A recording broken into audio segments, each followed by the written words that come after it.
strategy. The main thing in the land reform thing was to take over the land above the ceiling, the legal ceiling of land holding, and distribute that land to the landless farmers or peasants.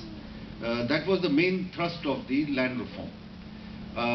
Accompanying that, because of the sharecropping system in Bengal, we had this Operation Barga to register the sharecroppers, ensure the security, and to ensure that they get a fair part of their share of the crop.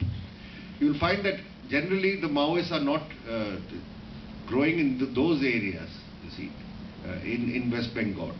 Their area of operations are primarily in the 3 districts bordering Jharkhand, and there's a similar topography, the thickly forested, hilly terrain, so they are able to operate across both sides of the border, and then they have made forays into different parts of this district, mainly in the tribal area.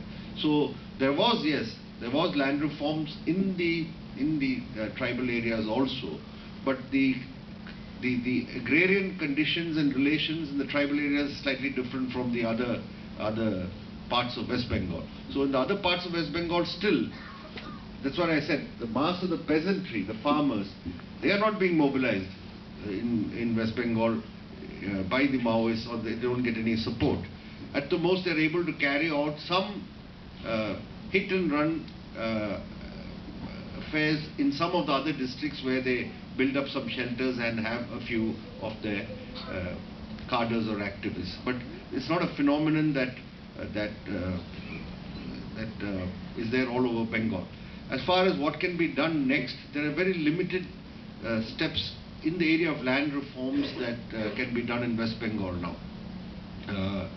We are still trying to ensure that some more land is distributed. That is, some of the land has been caught in legal tangles. The judiciary has, been giving stays and all that. So as and when the land gets released, we keep distributing those titles, land titles, to landless farmers.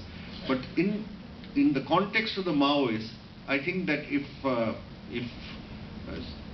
the situation can be created where the Maoists stop their armed forays, in these areas, I think there is the need for a very concentrated socio-economic program to be put in place in these areas. These are still, in West Bengal, relative to other areas, still more backward, still has lesser facilities, still has less